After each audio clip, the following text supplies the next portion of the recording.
Halo, selamat datang kembali di channel YouTube Piko. Bagaimana keadaan kalian?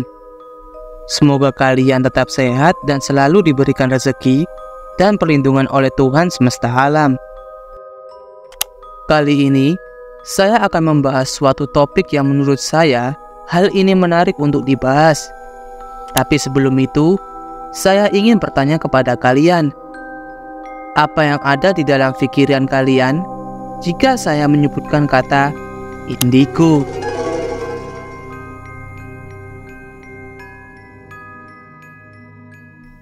Oke, secara umum, pasti kalian pernah mendengar terkait istilah indigo, yang dimana pasti banyak dari kalian yang mengartikan bahwa indigo adalah hal yang merujuk kepada orang yang dianggap memiliki kepekaan lebih terhadap dunia supernatural atau dianggap memiliki indera keenam. Singkatnya, orang tersebut dapat melihat makhluk halus atau hal-hal supernatural lainnya seperti melihat masa depan ataupun masa lalu. Dan di video kali ini, saya akan membahas lebih lengkap terkait istilah fenomena indigo tersebut. Dan mari kita bahas.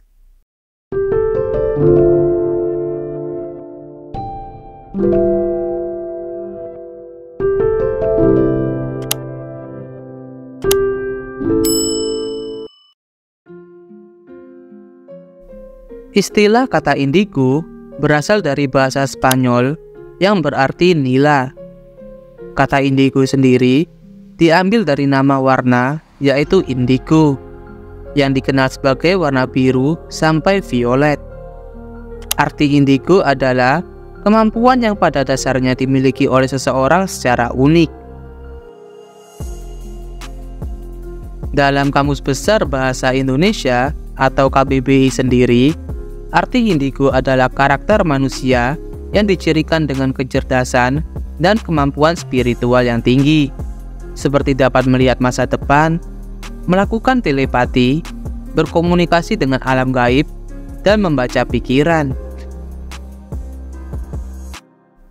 Yang secara umum, arti indigo kemudian lebih dikenal luas sebagai salah satu kemampuan luar biasa yang dimiliki oleh seseorang.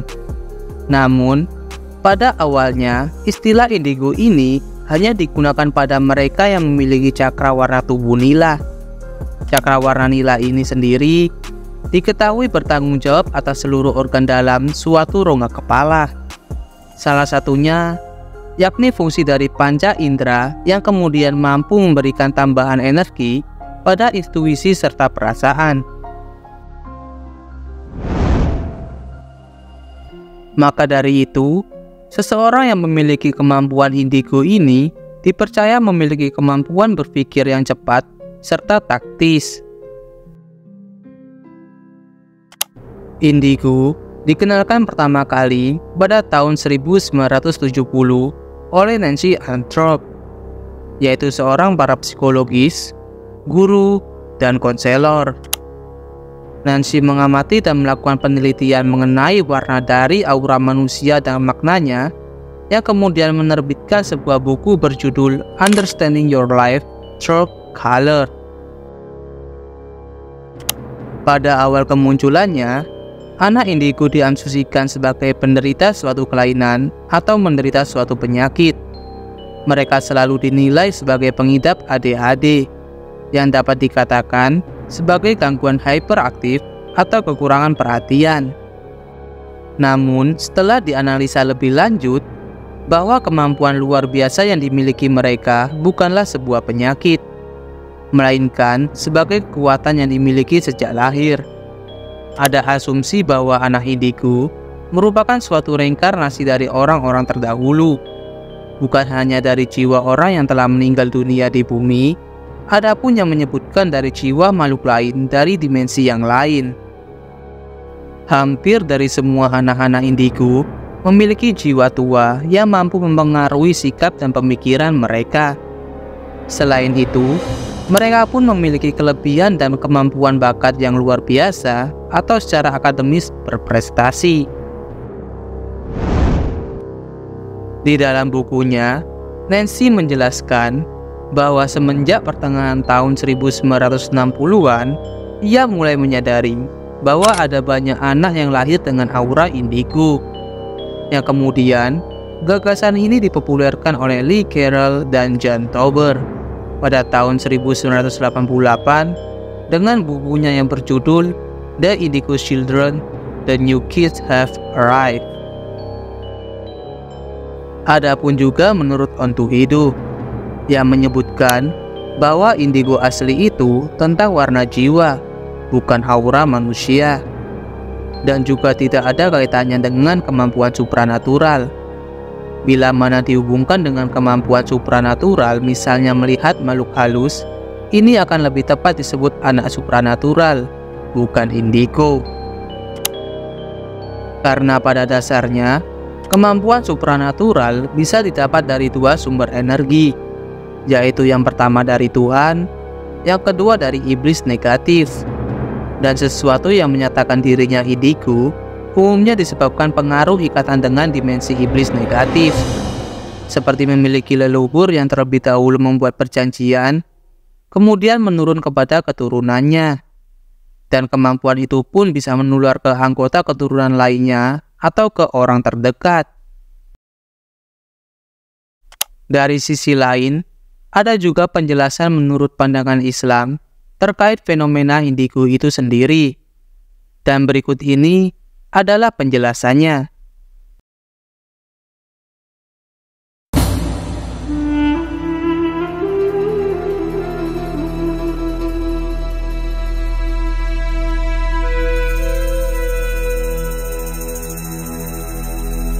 Yang pertama, Islam tidak menolak realita. Sebelumnya, mari kita memahami peta realita berikut ini. Menurut Islam, realita dibagi menjadi dua, yakni realita syar'i dan realita kauni. Realita syar'i adalah semua berita yang disampaikan dalam Al-Quran dan Sunnah yang sahih. Misalnya, meteor yang memancarkan cahaya di langit sejatinya adalah panah api untuk melempar setan yang berusaha mencari berita di langit, sebagaimana yang disebutkan dalam Al-Quran Surat Al-Jin ayat 9. Meskipun kita tidak pernah melihat peristiwa ini dengan kasat mata, namun mengingat hal ini Allah ceritakan dalam Al-Quran, maka wajib kita yakini, karena demikianlah realita yang ada. Contoh lain, Jibril memiliki 600 sayap, sebagaimana dinyatakan dalam hadis riwayat Bukhari. Meskipun kita tidak pernah melihat wujud asli Jibril, namun mengingat hal ini disebutkan dalam hadis sahih, maka wajib kita yakini. Kemudian ada realita kauni, yang merupakan semua kejadian yang Allah ciptakan di alam ini. Misalnya, ada orang melihat kejadian aneh, kemudian dia abadikan gambarnya, lalu dia share ke yang lain. Kita tidak mungkin mengingkari kejadian ini, karena orang yang melihat langsung membawakan bukti asli sesuai yang dia saksikan. Penyimpangan terhadap dua realita di atas kita sebut berita dusta. Jika berita dusta itu terkait masalah syariat atau keyakinan, diistilahkan dengan tahayul. Misalnya, berita bahwa pada hari Rabu terakhir di bulan Safar akan turun 320.000 bencana. Berita ini masuk dalam ranah masalah gaib, karena indera manusia tidak pernah mendeteksi 320.000 bencana yang turun di hari itu. Sehingga, untuk membuktikan kebenarannya, kita perlu kembalikan kepada dalil. Adakah ayat atau hadis sahih yang menyebutkannya? Jika tidak ada, termasuk tahayul yang tidak boleh diyakini.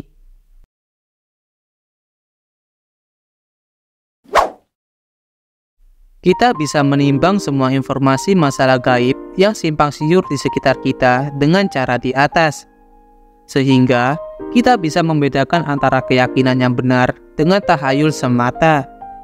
Fenomena indigo termasuk realita yang bisa kita saksikan. Ada anak yang berkomunikasi dengan makhluk lain, atau dia melihat makhluk lain, dan itu asli tidak dibuat-buat. Kejadian ini bisa kita anggap sebagai realita kauni, yakni kejadian yang Allah ciptakan di alam ini. Selama kejadian itu memang benar-benar ada, Islam tidak melarang kita untuk membenarkannya karena Islam tidak menolak realita. Kedua, kemampuan dasar makhluk. Islam tidak menolak fenomena anak indigo jika memang itu realita. Kita boleh meyakininya selama kejadian itu memang benar-benar ada di sekitar kita. Namun, realita yang boleh kita yakini dalam hal ini hanya sebatas yang bisa kita lihat. Di sini, kita tidak menggali hakikat dan sebab si anak menjadi indigo. Zaman dulu, sebagian ahli medis menyebutkan anak indigo mengidap ADHD, yakni semacam gangguan perkembangan dan keseimbangan aktivitas motorik anak sehingga menyebabkan aktivitasnya tidak lazim dan cenderung berlebihan. Ada juga yang menyebutkan anak indigo bisa seperti itu karena memiliki kemampuan melihat jin. Hanya saja, semakin berkembangnya zaman, semakin banyak informasi yang berkaitan dengan fenomena anak indigo sering dilebih-lebihkan, seperti kemampuan memprediksi dan membuat peristiwa yang akan terjadi di masa depan, kemampuan melihat peristiwa di masa lampau, kemampuan menggali informasi dan berkomunikasi dengan objek apapun, dan menerjemahkan getaran dan gelombang yang dipancarkan setiap benda yang menyimpan rekaman suatu peristiwa. Serta anak indigo yang dapat menghipnotis seseorang dengan kemampuan telepatinya dan kemampuan super lainnya. Jika kita perhatikan kemampuan di atas, bisa disimpulkan bahwa anak indigo tak ubahnya seperti seorang nabi. Karena satu-satunya manusia yang kita kenal memiliki kemampuan hebat seperti di atas hanya para nabi, atas bimbingan wahyu dari Tuhannya. Namun sayang, banyak juga mereka yang mempercayai hal ini, terutama para budak klinik dan ramalan. Kembali pada peta realita yang saya jelaskan di awal tadi. Berbagai kemampuan hebat yang saya sebutkan tadi, jelas bukan termasuk realita kauni. Karena kita tidak pernah menyaksikan proses anak indigo itu mengekspresikan kemampuannya. Yang kita lihat hanyalah dia berbicara sendiri dengan tembok, pohon, atau benda lainnya, atau dia menatap dengan pandangan nanar, kemudian melakukan reaksi tertentu, atau dia ngomong tanpa beban, kemudian menyampaikan masa depan, atau dia menceritakan halusinasi dalam pikirannya, dan anehnya, mereka menanggapinya terlalu serius. Anak indigo siapapun dia, mereka tetaplah manusia. Dia tidak akan melampaui batas kemampuannya sebagai manusia. Semua kemampuan super tadi sejatinya tidak mungkin dimiliki manusia selain nabi yang mendapat wahyu dari Allah. Allah berfirman di dalam surat An-Naml ayat 65 yang berbunyi, "Tidak ada seorang pun di langit dan di bumi yang mengetahui hal yang gaib kecuali Allah, dan mereka tidak mengetahui bila mereka akan dibangkitkan." Di ayat lain, Allah juga menegaskan pada Quran surat Al-Jin ayat 26-27 yang berbunyi, "Dia adalah Tuhan yang mengetahui yang gaib, dan Dia tidak memperlihatkan kepada seorang pun tentang yang gaib itu, kecuali kepada Rasul yang diridhoinya. Sesungguhnya Dia mengadakan penjaga-penjaga atau malaikat di muka dan di belakangnya." Dan berikut adalah sedikit pembahasan dari beberapa pandangan terkait fenomena indigo sendiri. Sebenarnya, masih banyak lagi pandangan-pandangan menurut sains maupun Islam terkait fenomena indigo tersebut. Akan tetapi, menurut saya sedikit dari pembahasan ini cukup untuk mengetahui terkait istilah indigo sebenarnya. Terkait benar atau tidaknya hanya kalian yang bisa menilainya. Ambil informasi baik dari konten ini dan buang informasi buruk tentang konten ini. Sekian dari saya, terima kasih dan sampai jumpa.